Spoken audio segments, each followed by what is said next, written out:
முருகா, வெற்றிவேல் முருகா. வேலுண்டு வினையில்லை, மயிலுண்டு பயமில்லை. என் அன்பான தங்கமே, நீ என்னை அறியும் முன்பாகவே உன்னை நான் அறிந்திருக்கின்றேன். உன்னை பற்றிய விவரங்கள் அனைத்துமே எனக்கு நன்றாக தெரியும். நான் பூர்வத்திற்கும் முந்தியவன். உன்னுடைய மனதை முதலில் தேற்றிக்கொள். கர்மத்தின் தீவிரம் உன்னை பாடாய் படுத்துகின்றது என்று நீ நினைக்கின்றாய். இனி அது நடக்காது. நடக்கவும் நான் விட மாட்டேன். உன்னுடைய அத்தனை துன்பங்களும் ஒரு முடிவுக்கு வந்துவிட்டது. நான் ஏதாவது ஒரு புதிய வேலையை செய்ய வேண்டும் என்று நினைத்தால் அப்பொழுதுதான் எனக்கு ஏதாவது தடங்கள் வருகின்றது. அப்பா, எனக்கு என்ன செய்வது என்று தெரியாமல் முன்னேறாமல் அதே சூழ்நிலையில் இருக்கின்றேன் என்றுதானே கூறுகின்றாய். இனிமேல் அவை யாவும் நடக்காது. நீ என்ன செய்ய வேண்டும் என்று நினைக்கின்றாயோ அதை நல்லதாகவே செய்ய போகின்றாய். நெடுங்காலம் பாழாய் கிடந்தவைகளை கட்டி பூர்வ காலம் முதல் நிர்மூலமான அனைத்தையுமே மீண்டும் எடுத்து தந்து தலைமுறை தலைமுறையாக பாழாகி போனவைகளை மீண்டும் புதுப்பிக்க போகின்றேன். இனி உனக்கு நிரந்தரமான வெளிச்சமாக அப்பா நானே இருப்பேன். நீ சந்தோஷமாக இரு. துக்கத்தை கைவிடு. எத்தனை வந்தாலும் ஒரு நாள் முடிய போகின்றது என்ற உண்மையை மட்டும் உணர்ந்து கொள்.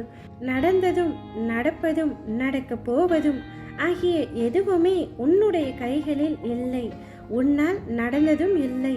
எதற்குமே பொறுப்பாளியாக இல்லாமல் வெறும் சாட்சியாக உள்ள நீ ஏன் இவ்வளவு குழம்பிக் கொண்டிருக்கின்றாய்? எங்கு தீர்வு கிடைக்கும் என்று தீர்வுகளை தேடிக்கொண்டு ஓடுவது எதற்காக தங்கமே? உனக்குள்ளேயே என்னை வைத்து கொண்டு என்னை தேடி ஊர் ஊராக ஓடுவதும் என் பெயரை மறந்து மற்றவற்றை உச்சரிப்பதும் எதற்காக? என்னை நினைப்போருக்கு தலைமுறை தலைமுறையாக நான் துணையிருப்பேன். என் பிள்ளை நீ, என் தாசன் நீ, என்னால் தேர்வு செய்யப்பட்டவன் நீ. உன்னை எப்படி நான் கைவிட முடியும்? இதை மட்டும் சற்று யோசித்து பார் தங்கமே. இதனால் வரை நீ பட்ட கஷ்டங்கள் அனைத்தும் முடிந்துவிட்டது. உன்னுடைய துயரங்கள் அனைத்தும் விரைவில் ஒரு முடிவுக்கு வரப்போகின்றது. தேவையில்லாமல் உன்னுடைய கண்களை கலங்க வைக்காதே. மகிழ்ச்சியாக இரு. நான் இருக்கும் பொழுது எதற்காகவும் கலங்காதே. என்னை மீறி உன்னுடைய வாழ்க்கையில் இனி எதுவுமே நடக்கப் போவதில்லை. உன்னை நான் தேர்ந்தெடுத்து நான் வசிக்கும் இடத்திற்கு வரவழைத்தேன். எப்படிப்பட்ட சூழ்நிலையிலும் கலங்காதே. என் வாக்கு என்றும் பொய்யாகாது. எந்த சூழ்நிலையிலும் உன்னை நான் கைவிட மாட்டேன். நம்பிக்கையோடு இரு. உனக்கு என்ன வேண்டும்? வேண்டியதை எடுத்து செல் தங்கமே. என்னிடம் மனம் விட்டு கேள். உன் மனதில் பட்டது எல்லாமே என்னிடம் பேசு. நிச்சயம் உன்னை நான் உயர்த்தி காட்டுவேன். உன்னை உயர்த்தி பார்க்கவே அப்பா நானும் ஆசைப்படுகின்றேன்.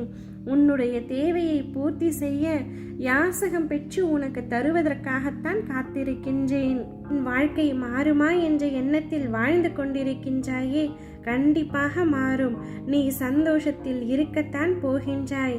அந்த நேரம் உனக்கு நெருங்கி வருகின்றது. அதுவரை பொறுமையோடு காத்திரு. யாம் பெற்ற இன்பம் நீயும் பெற வேண்டும். ஓ முருகா, வெற்றிவேல் முருகா.